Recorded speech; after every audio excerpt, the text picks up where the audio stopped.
Pois bem, esses dias todos, então, nós começamos na terça-feira tratando especificamente da questão dessa separação saudável. Ou seja, tem uma parte que é ciência e tem uma parte que é religião. Nós podemos separar essas duas coisas.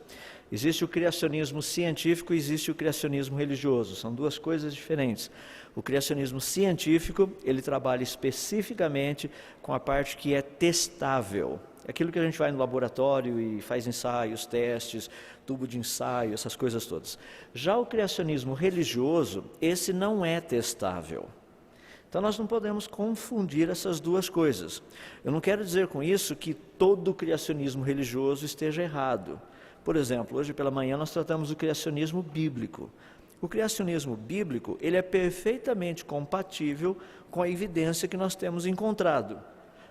É uma evidência que diz respeito também a como o mundo foi criado? Não, porque isso aí a gente só pode aceitar pela fé. A ciência já provou que Deus fez o mundo em 6 dias literais? Não, ela não provou e pelo que tudo indica, ela nunca irá provar. Mas a ciência já pôde verificar que quando Deus fez o mundo, segundo a Bíblia, Ele fez o nosso planeta contendo apenas um único continente. É assim que diz em Gênesis capítulo 1. Isso a ciência descobriu. A ciência também, ao estudar a origem dos seres humanos, descobriu que todos nós viemos de uma única e mesma mulher. Exatamente o que a Bíblia diz. Então tem uma lista de coisas que nós vemos que a ciência fala, que a Bíblia fala e que a ciência tem descoberto. Isso valida, deixa eu colocar dessa forma, isso validaria o relato de Gênesis dizendo que agora a ciência provou que Gênesis 1 e 2 são verdadeiros? Não.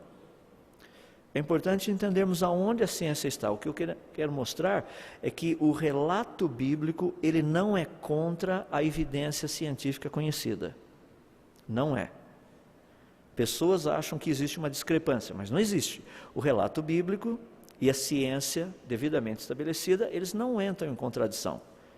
Então é importante entendermos esses pequenos detalhes, porque muitas pessoas, quando eu menciono essa questão de partes do livro de Gênesis, principalmente nos primeiros 2 capítulos, que a ciência tem descoberto, as pessoas falam, mas que maravilha, então a ciência já provou que Deus criou o mundo. Não, a ciência provou que o mundo foi criado.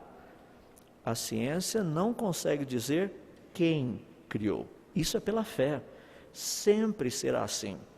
Porque a Bíblia nos diz que é por meio da fé que nós chegamos ao conhecimento de Deus. O conhecimento qual? O conhecimento de salvação, conhecimento de um relacionamento com Ele, é pela fé. Não adianta nós queremos dar algo para a ciência que ela não tem condição.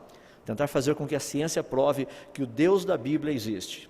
A natureza revela um Criador. A natureza fala da grandeza desse Criador. A natureza fala da sabedoria desse Criador. A natureza fala do poder desse Criador. Daí a pergunta, quem é o Criador? Se você falar, eu sei. A gente faz essas perguntas lá na escola dominical, a garotadinha fica todo mundo levantando a mão e tudo mais, todo mundo sabe, é Jesus. E como é que você sabe? É pela fé. Não tem como provar que foi o Deus da Bíblia que criou todas essas coisas. Então, mais uma vez, nós podemos provar que todas as coisas foram criadas? Sim. Isso é científico. Podemos provar que foi o Deus da Bíblia quem as criou? Não. Isso nós não conseguimos fazer pela ciência. Então, o que eu queria tratar um pouco agora à tarde, dentro desse contexto, é que existe uma quantidade muito grande dos chamados criacionismos religiosos. Se vocês olharem na mídia, sempre que aparece alguma coisa contra o criacionismo, eles estão falando ou do criacionismo religioso ou das implicações religiosas do criacionismo científico. Pode olhar que é sempre alguma coisa assim. Então o pessoal chega e fala assim, estão querendo trazer Deus para a sala de aula. Isso é o criacionismo religioso. Estão confundindo todas as coisas, esse negócio de criacionismo não é ciência. Bom, aí depende qual. Porque o criacionismo científico trabalha com propostas científicas, são testáveis. Então eu gostaria de tratar essa questão do criacionismo religioso de uma forma bem prática e bem objetiva. Eu gosto de ler um pouco, e aí eu só gostaria de dar uma dica para aqueles que estão nesse mesmo barco que eu, trabalhando com áreas relacionadas com criacionismo, ensinando biologia, ou seja lá o que for para a garotada por aí. leiam o material dos evolucionistas, conheçam, saibam o que eles estão propondo, saibam o que eles estão pensando. Por exemplo, quantos daqui têm o hábito de ler os livros do Richard Dawkins? Legal, muito bom isso. Precisamos ler. Num dos seus livros, muito interessante, O Relojoeiro Cego, Dawkins começa logo no início dizendo o seguinte: é quase como se o cérebro humano tivesse sido especificamente concebido para não entender o darwinismo, para achá-lo inacreditável. Ele está certo, o cérebro humano não foi feito para aceitar o darwinismo. Nós não fomos, nossa mente, o nosso cérebro, ele não foi programado para aceitar coisas absurdas. Deus nos deu uma capacidade de podermos raciocinar e de avaliar. Por exemplo, qual seria a probabilidade de eu pegar uma enciclopédia britânica, aquelas antigas, com aqueles 32 volumes gigantescos, tirar uma fotocópia de cada uma das páginas, recortar cada letrinha que você tiver em cada página, pegar todas essas letrinhas, colocar dentro daqueles sacos de lixo gigantescos, daí nós pegarmos um desses sacos que tem todas essas letrinhas de todas as páginas dessa enciclopédia britânica, subirmos aí num prédio bem alto, um dia que não tivesse muito vento, nada, joga todas essas letrinhas lá de cima, e o que vai acontecer na rua lá embaixo? Todas as letrinhas vão cair organizando-se, formando cada uma das páginas dessa sua enciclopédia britânica. Rapaz, eu nem coloquei a possibilidade de cair do lado certo, porque um lado não tem nada, do outro lado tem letra, né? Assim que fica no papel. Já imaginou se isso acontecesse? O que você sentiria se você jogasse essa quantidade absurda de letras lá de cima, e lá embaixo tudo caísse organizadinho, formando novamente cada página, cada artigo, cada assunto, direitinho. Sabia que se isso ocorresse, isso seria 1/1000 da probabilidade do DNA de uma ameba ter surgido por conta própria? Eu nem estou falando de ser humano, nós estamos falando de uma ameba. Ou seja, a nossa mente ela já foi programada para funcionar racionalmente. Trabalhar com a parte de probabilidades e estatísticas. Eu sei que ninguém gosta disso, principalmente quando o pessoal começa a estudar a curva de Gauss, aqueles negócios todos, daí dá pane. Mas é importante nós entendermos que a nossa mente, ela funciona assim. Tem certas coisas que, quando a proposta vem, automaticamente você chega e fala assim, não vou nem investir nisso daí porque não vale a pena. Como é que você sabe? Porque automaticamente você já faz certas avaliações. O que eu quero dizer é que a proposta da teoria da evolução de uma geração natural, ela não é natural. Não é normal para o ser humano aceitar coisas desse jeito. Que a complexidade que nós vemos aqui, com pessoas, plantas, os animais aí fora e tudo mais, que tudo isso tenha sido apenas fruto do acaso e que bilhões de anos teriam produzido isso. Não é normal. É por isso que onde nós olharmos por aí, a gente percebe criacionismo. Os criacionismos existem em várias culturas. Deixe-me dar algumas ideias.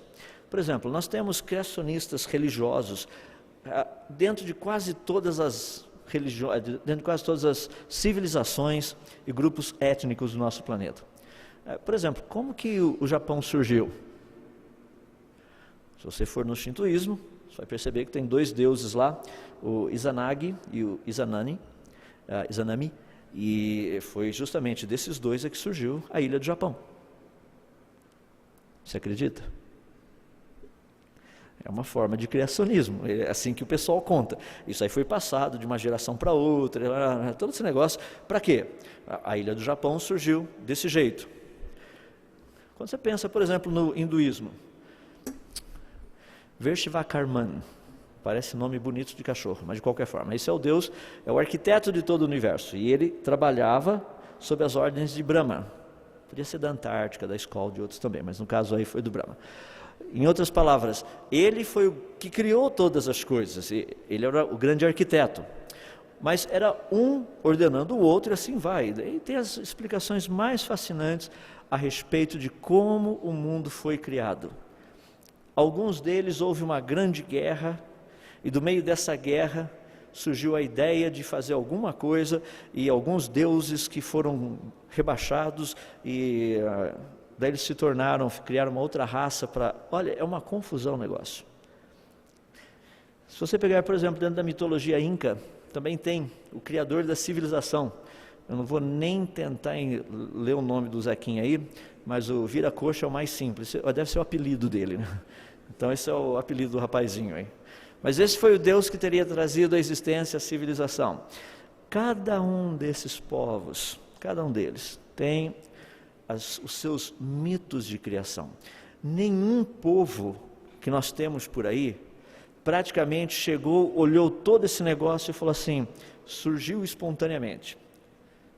Na Grécia Antiga havia esse debate, mas ali nós já estamos tratando dos intelectuais. À medida que a gente vai ficando mais intelectualizado, a gente perde a noção do prático e do objetivo. Não estou dizendo que a intelectualidade é ruim, não é. Eu costumo mencionar, durante meus anos de mestrado, o meu professor, que ensinou eletricidade e magnetismo, certa vez nós estávamos fazendo pesquisa num determinado lugar, ele pega a nossa impressora, pega o fiozinho, liga na tomada e faz zup. Saiu até fumacinha. Ele olhou e falou assim, o que será que aconteceu? Como eu estava por perto, já viu, a gente funciona meio como estagiário, né? Eu falei assim, queimou. Ele falou assim, mas como? O senhor colocou na tomada. Mas era para funcionar, eu sei, mas a tomada é 210 e o nosso printer é 120. Não era naquela época do bivolt ainda.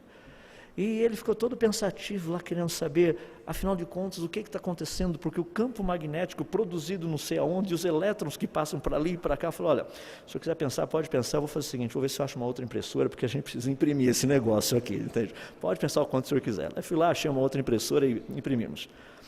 Intelectualidade não é ruim, mas intelectualidade tem que ser prática.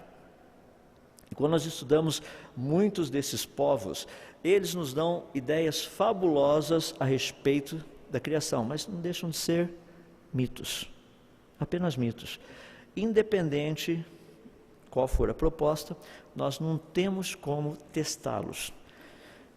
As ideias principais da criação, praticamente, que nós trabalhamos hoje, tanto do criacionismo como também do naturalismo, muitas delas têm vindo dos gregos. Os gregos pensavam muito, então eles gostavam de, pelo menos, colocar de uma forma um pouco mais trabalhada, com argumentos a favor do criacionismo e do naturalismo, do evolucionismo. Tanto é que ideias muito antigas vieram lá dos gregos, por exemplo, a ideia de que sobrevive o que estiver melhor capacitado, essa é uma ideia de Empédocles e Agrigento, foi dada mais ou menos quase 500 anos antes de Cristo, isso daí não é de Darwin, isso daí não foi escrito por Malpertuis, ou seja, nós temos um negócio assim, alguém que já sugeriu isso daí, pelo menos 2.500 anos atrás, que todas as coisas vivas teriam vindo da água, ou seja, a vida teria se originado na água, lá nos oceanos, coisa assim. Isso daí foi Tales de Mileto, quem fez essa proposta 2.600 anos atrás. Então nós precisamos entender que tem muita coisa que está circulando que não são ideias novas. Nós trabalhamos apenas, retrabalhamos com essas ideias.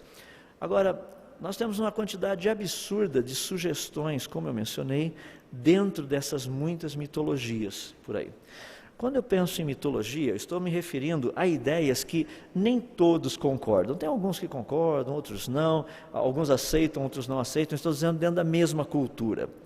Mas existe um grupo, praticamente de criacionismo, que praticamente toda a cultura concorda. Por exemplo, o criacionismo islâmico. Acredita-se que Allah teria criado todo mundo, o mundo inteiro.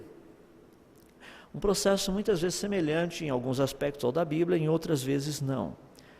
Se você perguntar para qualquer muçulmano, ele irá lhe dizer que foi Allah quem criou o mundo e vai te dar pelo menos uma ideia básica. Então existe um certo consenso. Quando nós tratamos com essas questões, nós não estamos tratando tanto de uma questão mitológica. Porque dentro do aspecto de mitologia, são aquelas ideias mais absurdas que você puder imaginar. Mas já o criacionismo islâmico, ele tem alguns traços do criacionismo bíblico.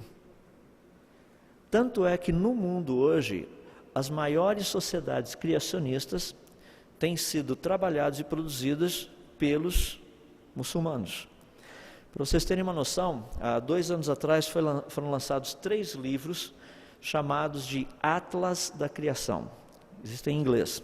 uma produção belíssima, são meio grandes, 800 e poucas páginas cada um deles. Qual o conteúdo? De um lado da página mostra o fóssil, do outro lado mostra o animal vivo.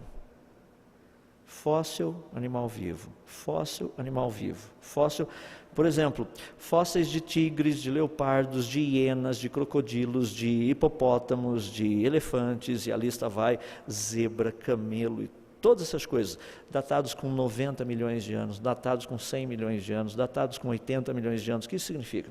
Que todos esses animais estavam vivos juntos com os dinossauros antes daquele suposto asteroide que teria caído e matado todos os dinossauros. São evidências. Ele cita, são citados o fóssil, aonde foi encontrado, quem encontrou e a datação. É a ideia dos fósseis vivos.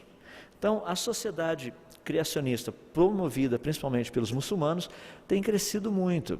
Aqui no Brasil, muito do material que é produzido principalmente na Turquia, está chegando bastante aqui no Brasil. Então, você vai encontrar muito material por aí do criacionismo produzido pelo pessoal lá da Turquia. E por quê? O alvo deles é mostrar que o mundo foi criado. Mas com qual propósito existe esse desejo de mostrar que o mundo foi criado? Que o mundo aceite o islamismo. É errado, portanto, termos uma atitude de buscar e mostrar que o mundo foi criado? Não, não é. Inclusive, eu creio que é justamente o que Deus tem nos chamado para fazer, a sua igreja, para trabalharmos, pesquisarmos, mostrarmos que, na verdade, esse mundo foi criado. Algumas pessoas têm questionado a respeito disso. Fala assim, quando você fala numa universidade, você fala de Deus? Bom, geralmente quando eu vou na universidade eu sou convidado para falar especificamente sobre um assunto, alguma coisa relacionada com o criacionismo. Então nós tratamos do criacionismo.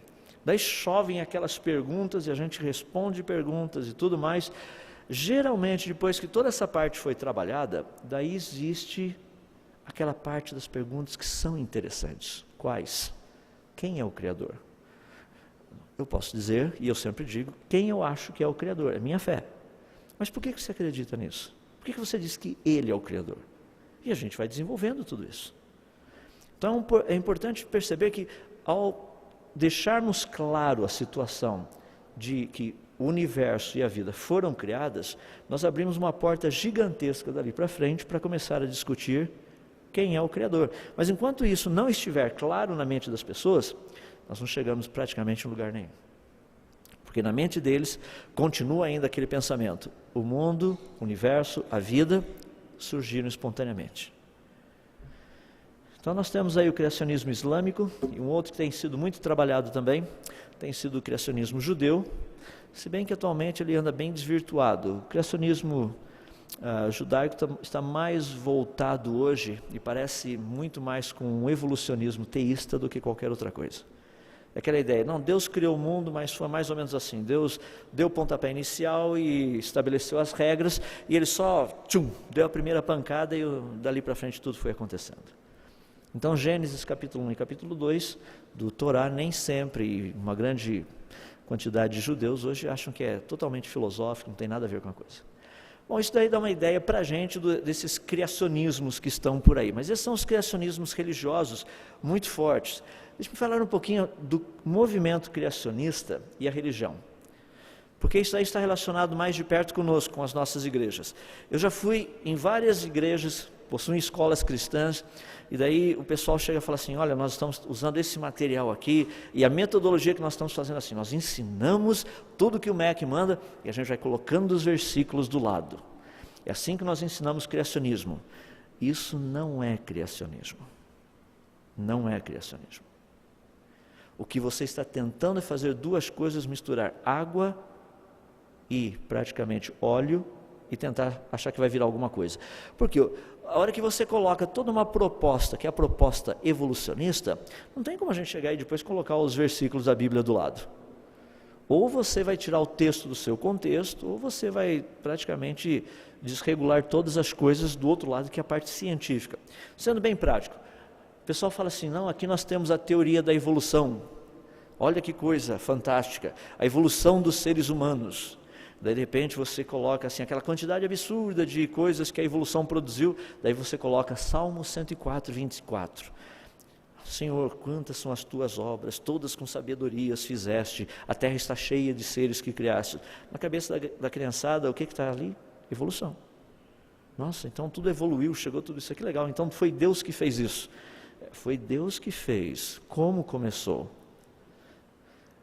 Dentro desse criacionismo, esse movimento criacionismo e religião, o que mais nós temos visto é justamente essa ideia de pegar teorias naturalistas e apenas colocarmos alguns versículos bíblicos por perto. Daí eu pergunto bem honestamente, o que essas pessoas estão querendo com isso? Ensinar cristianismo ou criacionismo? Porque o que nós precisamos trazer dentro disso é justamente essa questão, ciência e religião. Existe algum problema em separar as duas coisas dentro da sala de aula? Não, não existe. Vamos trabalhar com o criacionismo. O que é o criacionismo? O criacionismo, por favor, abram suas Bíblias em Gênesis capítulo 1. Não, isso daí é o criacionismo religioso. Vamos ensinar isso na aula de biologia? Não, mas ele não vai ensinar? Não, na aula de biologia nós teremos que ensinar aos nossos alunos de onde veio a vida e como que a vida chegou até aqui, essa complexidade que nós temos. Mas a Bíblia fala, mas isso não é aula de biologia, isso é aula de teologia. As pessoas falam, mas nós precisamos ensinar teologia para os nossos alunos. Claro, não tenho dúvida disso, mas ensine-os a parte correta da biologia e vocês vão perceber que vai facilitar demais o teu trabalho depois na área da teologia. Porque o problema é que fica tudo misturado, coitado dos aluninhos lá nem sabem direito o que está acontecendo. Então, um ponto importante, ciência e religião, as duas coisas, elas podem andar juntos. Imagina um professor dando uma aula de biologia. Ele chega e fala assim, olha, eu gostaria de mostrar para vocês algo muito interessante que nós temos descoberto. Lá nos anos 1800, teve um cientista chamado Lavoisier, ele fez uma experiência muito legal. A experiência dele, e daí você descreve a experiência. Sabe o que ele concluiu com isso, e que é um fato que todo cientista sabe? O que ele descobriu é que vida não surge espontaneamente. Isso é um fato. Daí você começa a deixar o globinho dos seus alunos a funcionar. Daí a pergunta é, não é interessante que isso é um fato científico? Agora, por favor, alguém aqui me explique ou coloque como que funciona a evolução diante desse fato. Deixe os alunos pensar a respeito. Até aí eu falei alguma coisa de Gênesis? Não falei nada de Gênesis, não falei nada de Deus. Mas essa criançada vai começar a pensar, vai raciocinar. Peraí, se já foi provado que vida não surge espontaneamente, então, não é essa a conclusão que você queria que eles chegassem? Então a vida foi criada. Sim, a vida foi criada. E daí a garotada abre a Bíblia e fala, a Bíblia diz que Deus criou. Então qual o problema? Nós abrimos uma porta. A dificuldade que eu vejo é que dentro desse contexto nós estamos trabalhando com duas áreas, às vezes até três áreas, com uma maneira de raciocinar que tem sido muito interessante. Tenho estado em algumas escolas, nessas escolas o pessoal diz o seguinte, olha, aqui nós nem ensinamos teoria da evolução, essa é uma escola cristã. Falei, rapaz, ninguém vai passar no vestibular. Porque no vestibular caem perguntas sobre a evolução. Então ela precisa ser ensinada. Mas se nós ensinarmos evolução, os nossos alunos vão ficar todos confusos. Pode ficar tranquilo. Ensine evolução como teoria. Mas como é que a gente faz isso? Segundo a teoria da evolução, a Terra teria vindo à existência há 4,5 bilhões de anos atrás. Porém, difusão de hélio em cristais de ródio, afastamento lunar, recessão lunar, e você dá uma lista de outras coisas, demonstram que a Terra não pode ter toda essa idade. Daí a garotada começa a pensar, mas eles sabem, aprenderam a idade do planeta segundo a teoria da evolução? Claro que aprenderam. Segundo a teoria naturalista, o universo teria vindo à existência por meio de um Big Bang há 13,7 bilhões de anos atrás. E esse universo teria vindo à existência por meio de leis físicas estranhas e desconhecidas. E agora você já sabe que são leis físicas estranhas e desconhecidas, você pode trabalhar com seus alunos a respeito disso. Por exemplo, o Mar Vermelho se abriu? Eu fiz essa pergunta, foi interessante porque eu fiz essa pergunta há pouco tempo atrás numa universidade. Coloquei aquele slide do livro do Stephen Hawking e logo depois assim, fiz uma pequena pausa e falei assim, alguém aqui acredita que o Mar Vermelho se abriu? Aquela ideia lá da Bíblia, que o povo de Israel foi atravessar e tudo mais. Rapaz, eu nunca vi tanta gente animada, pronto para assim, debochar da Bíblia. E todo mundo, um rapaz falou, tem gente que acredita em tudo. Eu falei, concordo. Até nas coisas mais impossíveis, sem dúvida.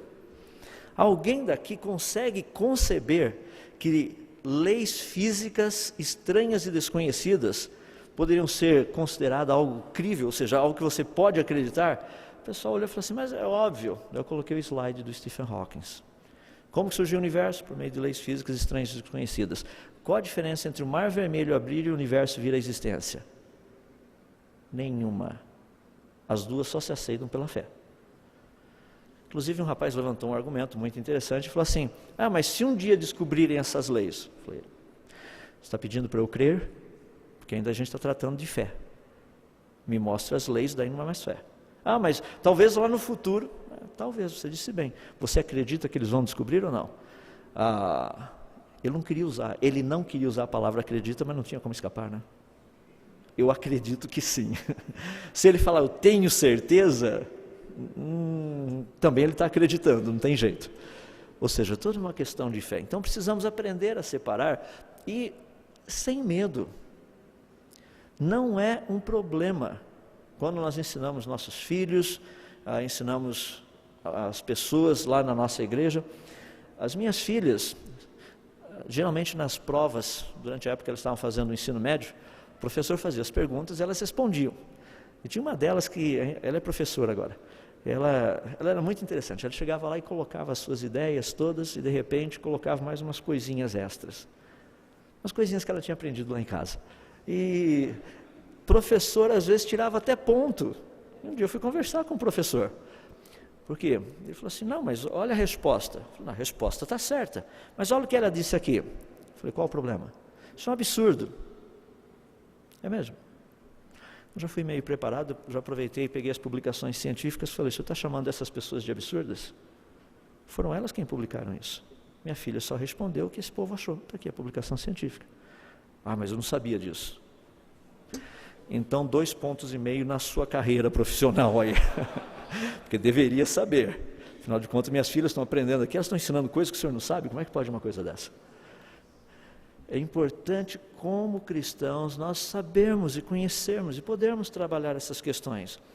Mas aprenda a usar esse contexto. Ciência se debate com ciência. Vamos trabalhar essas duas coisas. Por que a teoria da evolução está errada? Porque ela cientificamente está errada. É possível provar isso. Eu tenho orado ao Senhor Deus e muitos outros aqui no nosso país, que Deus continue levantando, no meio das nossas igrejas, essa turma mais nova, que vai dar continuidade a isso que nós estamos fazendo. Vão simplesmente mostrar que realmente está errado.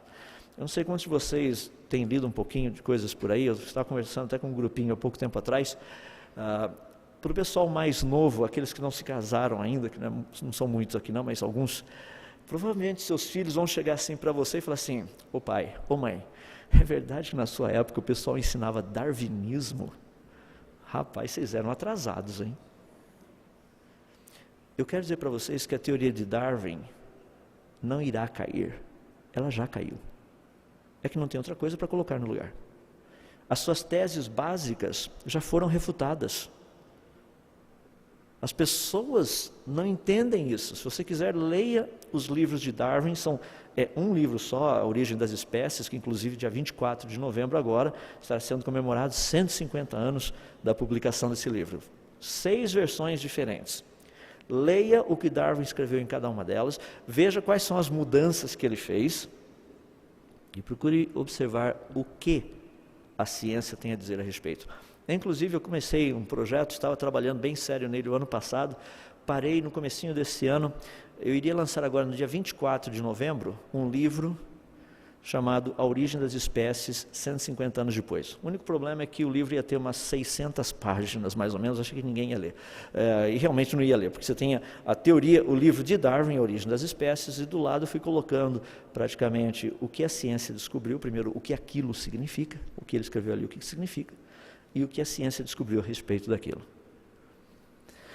Se você lesse as primeiras 100 páginas, praticamente você já ia falar assim, eu já sei o resto da história. É igual a novela. Você assistiu os primeiros capítulos, você já sabe o final. É que a gente fica igual bobo ali o tempo todo, só para ver o que vai acontecer, e no final a gente já sabe o que vai acontecer mesmo. Essa é a ideia. Essa é a maneira. Ciência e religião. Se misturarmos as duas, nós vamos ver daqui a pouquinho, precisamos saber qual ciência e qual religião. Mas dentro das posições criacionistas, existem várias delas. Eu queria só dar algumas sugestões, porque tem muito criacionismo religioso por aí. Nós temos, por exemplo, o chamado criacionismo da Terra jovem. Tem um grupo muito grande de cientistas que querem provar que realmente a Terra é jovem. Por que eles querem provar que a Terra é jovem? Para dar validade à Bíblia. Agora, nós não vamos no laboratório para provar que a Terra é jovem. A gente faz teste e de repente a gente descobre que a Terra é jovem. Ciência é feita desse jeito. Tem um outro grupo que é o criacionismo da Terra antiga. Esses já acreditam que a Terra tem milhões de anos, bilhões de anos, ou aqueles 4,5 bilhões de anos, mas Deus criou e Deus o tempo todo esteve trabalhando a respeito disso. Ou seja, de vez em quando Deus fala assim, que legal, está na hora de mudar. Daí, uma mudança pequena, apareceu um outro tipo. Tem também chamado geocentrismo moderno, ou seja, que a Terra é o centro do universo. Tem muita gente trabalhando a respeito disso. Tem um outro também que é o criacionismo dia-era. Estão tentando acertar os dias de Gênesis, mostrando que eram períodos, e procurando de alguma maneira tentar encaixar essa sequência de Gênesis com a sequência da evolução. Então, para vocês terem uma ideia, algumas sugestões. Mas lá em Gênesis diz que literalmente o Sol, a Lua, as estrelas foram criados no 4º dia. As pessoas falam assim, não é bem assim, é que havia uma camada de vapor no planeta Terra, daí à medida que o tempo foi passando, milhões e milhões de anos, essa camada foi dissipando, daí a luz do Sol e das estrelas começou a penetrar pela nossa atmosfera, é isso que o texto quer dizer. Mas eles já tinham sido criados antes. É uma ideia de tentar encaixar as duas coisas. E eu creio que um dos que mais tem entrado ultimamente é o criacionismo progressivo, é esse que diz que Deus nunca parou de criar, Ele continua criando. Deus criou primeiro aquelas formas de vida primitivas, chamadas primitivas, que de primitivo não tem nada, são altamente complexas, mas daí com o passar do tempo, Deus falou, agora está na hora de criarmos os peixes. Daí Ele criou os peixes. Depois já tinha peixe de montão, falou, agora vamos criar os anfíbios. Daí Deus criou os anfíbios. Daí tinha um monte de anfíbios para lá e para cá, agora está na hora de criarmos os répteis. Daí Ele foi e criou os répteis, depois estava na hora, e assim por diante. É um processo criador. Então aquela passagem lá de Gênesis, no finalzinho do 1º capítulo, comecinho do 2º capítulo, que diz que Deus descansou da sua obra que como Criador realizara, ali não é verdade, porque Deus continua num processo de criação. Então todas essas ideias, esses são vários criacionismos, principalmente dentro do contexto evangélico. São criacionismos tentando de uma forma ou de outra juntar a ciência com a religião, no caso, mais especificamente o cristianismo. Então tem muita coisa rodando por aí. Estou dando apenas algumas pinceladas para vocês terem material para poder entender aonde nós estamos, que é uma grande confusão tudo isso. Então nós estamos tentando separar. Existem esses criacionismos, sim, eles não podem ser confundidos com o criacionismo científico. A proposta deles, embora sejam feitos testes em laboratório e tudo mais, é provar que a Bíblia está correta. Eu gostaria de deixar bem claro um pequeno probleminha com isso. Vamos dizer o seguinte, fizemos um teste e agora nós provamos que a Bíblia está correta. Isso significa que para a Bíblia estar correta, ela precisa ser testada pela... Então a ciência tem uma autoridade sobre a Bíblia. Não é assim que funciona. Não é assim que a Bíblia ensina. Então nós não precisamos testar para validar a Bíblia. Pelo contrário, a Bíblia ela é a verdade. À medida que trabalhamos com a Bíblia, o que vai acontecer? você vai entendendo mais e mais, vai conhecendo mais e mais. E à medida que você trabalha com a ciência, e você vai descobrindo os fatos, as evidências, as leis, você vai perceber que elas não são contrárias à Bíblia. Eu queria colocar um pequeno pontinho no meio do que estou trazendo aqui para vocês, que é sobre o design inteligente. Tem muita gente por aqui, principalmente no Brasil, fazendo uma confusão muito grande com o design inteligente. Eu tenho ouvido muito da parte de pastores, alguns líderes, dizendo o seguinte: o design inteligente é uma teoria que está entrando na igreja tentando tirar Deus fora da criação. Não, a teoria do design inteligente, nós precisamos entender o que ela é. Ela é uma teoria científica. Não é, primeiro, deixar bem claro, não é uma teoria tentando derrubar as ideias de Darwin. Não é. Porque essa teoria, ela foi proposta 57 anos, ela foi publicada 57 anos antes de Darwin ter publicado o seu livro A Origem das Espécies. Então é uma teoria mais antiga do que a proposta de Darwin. Então não pensem que é uma teoria nova, não é. A proposta já tem mais de 200 anos. Uma outra coisa que é muito importante, ela é uma teoria científica com consequências empíricas, desprovida de qualquer compromisso religioso. Não está se procurando por sinais de inteligência para provar Deus. Estuda-se os sinais para ver se eles, na verdade, foram produzidos por meio de processos naturais ou se a origem deles não é a natureza. Mas a questão está relacionada apenas com sinais de inteligência. O criacionismo ele é mais abrangente. Ele estuda todas as coisas, independente de serem sinais de inteligência, isso daí faz parte do pacote. Nós queremos saber se esse processo aqui, ele poderia ter sido criado espontaneamente ou não, se esse corpo, se essa forma de vida, é assim que funciona o criacionismo. Então, dentro dessa questão, só umas pinceladinhas para entendermos um pouco mais do design inteligente. A ideia principal ali é descobrir informação codificada. Por quê? Para eles, para o design inteligente, isso é muito importante, porque nós já sabemos que toda informação, ela é produzida por atividade mental. Processos naturais não produzem informação. Daí um trabalho assim, muito sério para a gente poder desenvolver essa ideia. Tanto é que o exemplo que eu tenho dado, eu creio que vocês já viram, é justamente dessas duas imagens que nós temos aqui.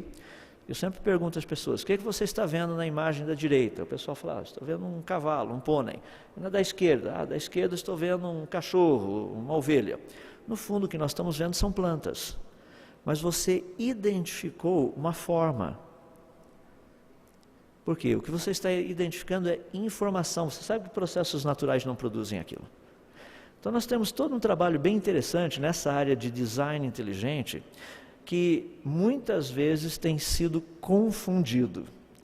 Só um exemplo rápido: quando nós trabalhamos com sinais de inteligência, existe toda uma metodologia científica por trás. Eu vou dar a parte mais simples, sem entrar na parte técnica. Um exemplo: existem 5 níveis que nós avaliamos, códigos, para ver se esses códigos têm informação ou não. Se eu pudesse usar a pedra de Rosetta como exemplo, o primeiro nível seria a parte da estatística. Então nós contamos os símbolos, quantos símbolos tem e coisas desse jeito. É a parte básica. Lembre-se que nós estamos querendo saber se uma certa sequência de símbolos, se ela é informação ou não. O segundo passo que nós trabalhamos em cima disso é procurar ver se existe uma correlação desses símbolos, é o que nós chamamos de sintaxe. Então nós procuramos ver que código que foi utilizado. Um exemplo simples: qual a possibilidade de acharmos a letra A depois da letra Q na língua portuguesa? É 0. Porque na nossa língua, na estrutura, a letra A nunca vem depois da letra Q. Depois da letra Q vem a letra U. Então na sintaxe nós estudamos praticamente isso. Um terceiro passo para entendermos se uma sequência de símbolos é informação ou não, é a parte da semântica. Trabalhamos com as ideias comunicadas. Quais são as ideias que estão ali dentro? Que informação é essa? Existe informação? É algo inteligível? É algo detectável? Esse é o terceiro passo. Depois nós trabalhamos com a parte da pragmática. Por quê? Informação produz ação. Informação sempre produz uma ação esperada. É um mecanismo. Então nós sabemos a respeito disso. Você fala, peraí, o que você está querendo dizer aqui, informação pragmática? Deixa eu dar um exemplo prático. Quando você aperta uma tecla do seu computador, o seu computador vai fazer alguma coisa. Como é que ele sabe o que é para fazer? Porque um pequeno sinal elétrico vai passar por um monte de fiozinhos, vai chegar num certo lugar para falar, faça isso. Tem uma ação esperada com aquela informação. Já imaginou se chega um montão de sinal elétrico e lá a CPU do seu computador não sabe o que fazer com aquilo? Informação produz uma ação esperada. Não somente isso, um quinto nível que nós colocamos, que é a parte da apobética, toda ação esperada produz um propósito a ser atingido. Então, o que você quer que a coisa aconteça? Eu vou apertar essa tecla, eu quero que o negócio ali imprima. Então, você aperta essa tecla e fica esperando, e nada acontece. Qual o propósito a ser atingido na hora que você apertou aquela tecla? Qual vai ser a ação? Fazer com que o printer comece a funcionar. Com qual propósito? Para que o negócio seja impresso. Então tem toda uma dinâmica em cima disso. Só para você ter uma noção, como que nós aplicamos rapidinho isso, pega esses 5 níveis, que são níveis que nós trabalhamos com a matemática, e coloca, por exemplo, essa mesma ideia dentro do DNA. Então, só para ter uma noção, dentro do DNA, qual o sinal transmitido? O número dos nucleotídeos. Qual o código utilizado? As sequências dos ATCGs, adenina, timina, citosina, guanina. Quais são as ideias comunicadas? A ordem dos aminoácidos. Qual a ação esperada? Formação de proteínas. Qual o propósito a ser atingido? Preservação da vida. Tem uma sequência. O que isso significa? Que o código que está ali no DNA, ele é informação. Se ele é informação, qual a origem dessa informação? O que nós já vimos? Que informação só é produzida por atividade mental. Informação não é produzida por processos naturais. Então dá para ter uma noção um pouquinho do que o design inteligente trabalha. Isso é a ideia do DI, Design Inteligente. Então tem pessoas fazendo maior confusão por aí, achando que o DI tem trabalhado. Não, eles querem trazer de volta Deus para a igreja, que os criacionistas não conseguiram fazer isso, então eles mudaram a cara. Criaram, por exemplo, um nome fantasia para tentar trazer o criacionismo de volta. Olha, o design inteligente não é criacionismo, são duas coisas diferentes. O design inteligente busca por sinais de inteligência na natureza. O criacionismo trabalha demonstrando que processos naturais não teriam trazido a existência, nem a vida, nem o universo. Dentro desse contexto de evolução, criacionismo e religião. Eu mencionei hoje pela manhã que talvez uma das maiores junções que tem sido procurado fazer é justamente misturar essa ideia do evolucionismo teísta. Ou seja, nós pegamos a teoria da evolução, colocamos dentro do contexto de Gênesis, damos uma pequena misturadinha com religião, e daí sai o pacote todo feito. Ou seja, o que sai? Sai um evolucionismo teísta. Algumas questões são muito importantes aí, eu não sei como vocês trabalham com essa questão. Dentro das igrejas, ou dentro das suas igrejas, vocês vão perceber muitos jovens que dizem o seguinte: eu sou evolucionista, mas eu também sou criacionista. Peraí, o que você quer dizer com isso? Que você é corintiano e palmeirense ao mesmo tempo. Alguma coisa aí não está certa. Não dá para torcer para os dois simultaneamente. Provavelmente você não é nada. Como que você trabalha com o evolucionismo e o criacionismo simultaneamente? Porque se o mundo surgiu espontaneamente, ele não precisa de um criador. E se o mundo foi criado, é porque ele não surgiu espontaneamente. Mas talvez Deus tenha juntado os dois. Bom, agora você está entrando na área da mitologia. Mas e se Deus juntou? Eu já disse, você está entrando na área da mitologia, nós não sabemos. Como é que você sabe que isso aí é verdadeiro ou não? O que nós sabemos é o que Deus disse. Você acredita no que Deus disse na Bíblia? Acredito, então você não pode ser evolucionista. Deixa-me fazer um pequeno parênteses aqui. Quando eu falo evolucionista, deixe-me deixar claro que nem tudo na evolução está errado, por favor. Quero que vocês entendam isso. O grande problema da evolução, principalmente quando nós tratamos da questão da vida, é o que nós chamamos de macroevolução. Tá? É aquela ideia de que vida, ou seja, Peixe teria se transformado em anfíbio, anfíbio evoluído em réptil, réptil teria evoluído em mamíferos e aves. A microevolução, que nós chamamos tecnicamente, deveria ser microvariação, ou seja, réptil com uma pata maior, com uma pata menor, com uma cor um pouco mais acinzentada, outro mais esverdeada, isso daí é microvariação, isso daí é normal. Isso não é evolução. Evolução dentro das formas de vida significa tecnicamente o aparecimento de nova informação genética que iria produzir novos órgãos e novas funções. Deixe-me, assim, gostaria que isso ficasse bem claro. As pessoas chegam para mim e falam assim, mas encontraram lá num rio subterrâneo peixes que não têm olhos. Olha a evolução. Isso não é evolução. Perder o olho não é evolução. Evolução seria uma ameba, você está examinando a ameba lá no seu microscópio, de repente a ameba vira do outro lado, aparece um olhinho e dá uma piscada para você. Isso é evolução. Agora, peixe perder olho? Nós encontramos ali uma forma de vida que antes tinha e agora não tem mais. Isso não é evolução. Mas ela se adaptou. Os criacionistas também trabalham com adaptação. E o que nós temos proposto é que a capacidade de adaptação, como nós vimos ontem à tarde, é uma capacidade de adaptação limitada. Isso é testável em laboratório. Isso é testável. A gente tem um rapaz aqui no Brasil fazendo uma tese de doutorado baseado nisso, trabalhando com uma dita cuja de uma bactéria. Ela tem condição de variar? Claro que sim. De adaptar? Sim. É ilimitado? Não é limitado. Chega um ponto que ela bate no limite da capacidade de adaptação e o que acontece? Morre. Ela não vai continuar se adaptando, que é justamente o que a teoria da evolução propõe. Então precisamos entender, nem tudo da evolução está errado, vamos ser bem claros nisso. Então nós precisamos entender e testar o que está correto daquilo que está errado. Então, para concluir, essa questão de religião e ciência, sendo que existem tantos criacionistas e tantos criacionismos e tantas propostas religiosas, como que nós podemos trabalhar tudo isso? Porque quando nós ouvimos falar de ciência e religião, alguns têm dito que a ciência é contra a religião. Eu tenho ouvido muito isso. Outros têm dito que ciência e religião não se misturam, não se combinam, não podem andar juntos. Quanto à primeira, a ciência não deve ser contra a religião. A ciência deve ser contra a ignorância. Ciência existe para esclarecer. Ciência existe para mostrar aquilo que estava errado. Tanto é que eu costumo brincar um pouquinho, com todo respeito.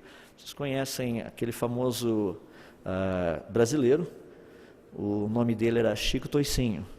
Chico Toicinho, um cara brilhante, assim, muito estudioso desde pequeno, teve a oportunidade de ir para a Inglaterra, estudou assim, fazendo um curso bem interessante, graduou-se e voltou para o Brasil como o nome de Francis Bacon.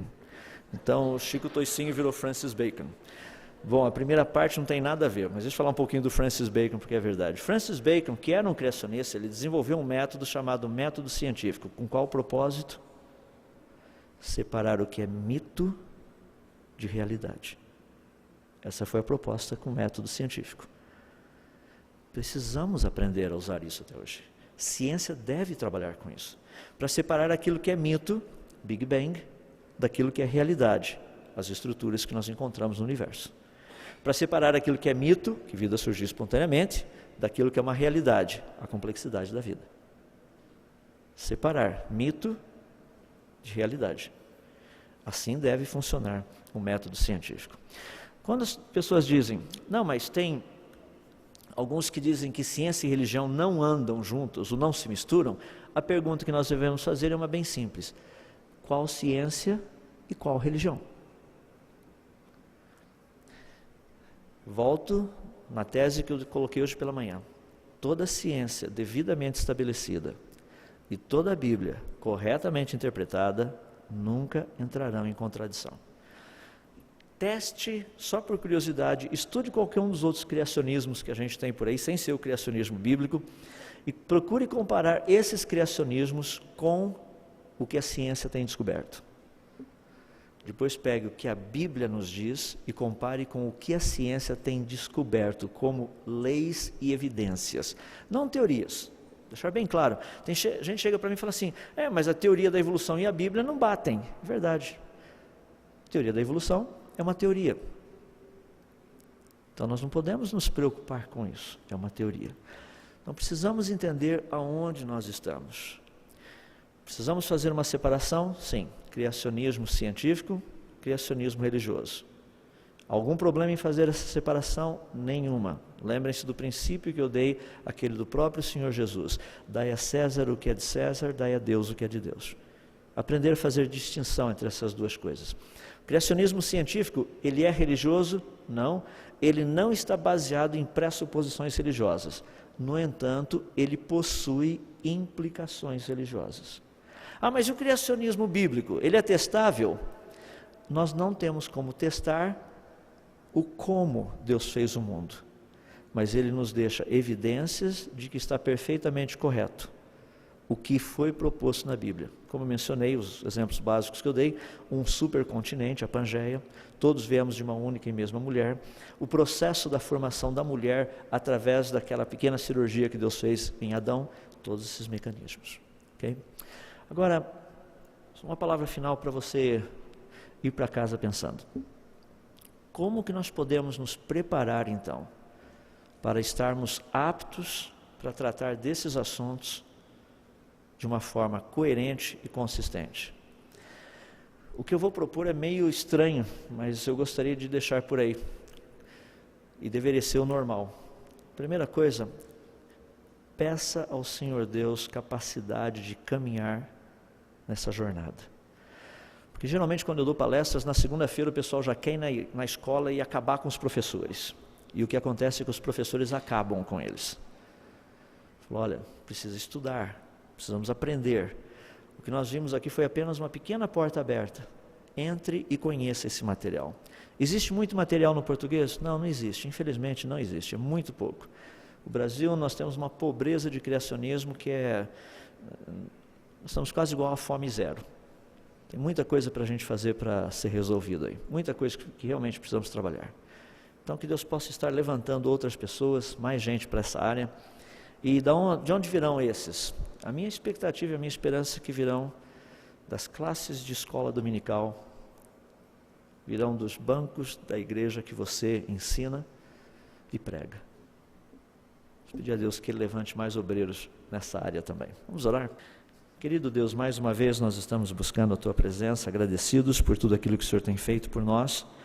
Que essas ideias sobre o criacionismo científico, o criacionismo religioso, o criacionismo bíblico, essa separação tão saudável que nós vemos na Tua Palavra, que tudo isso possa começar a fazer sentido para nós, a fim de que possamos tratar dessas questões com sabedoria, com prudência, com inteligência, com sensatez, ao mesmo tempo, ó Deus, podendo fazer aquilo que esse mundo tem clamado de uma forma tão interessante, uma busca por perguntas honestas com respostas honestas.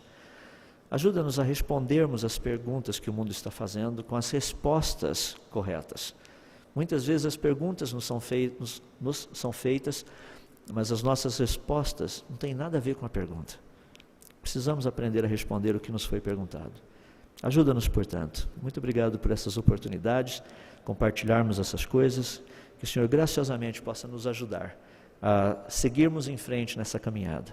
Abençoa aqueles que trabalham com escolas que estão aqui presentes. Dê a eles capacidade, orientação, para poder desenvolver ainda mais todo esse material. Se nós pedimos pela Tua graça, pela Tua misericórdia, pela Tua bondade, também pela Tua sabedoria nas nossas vidas. E oramos em nome de Jesus. Amém.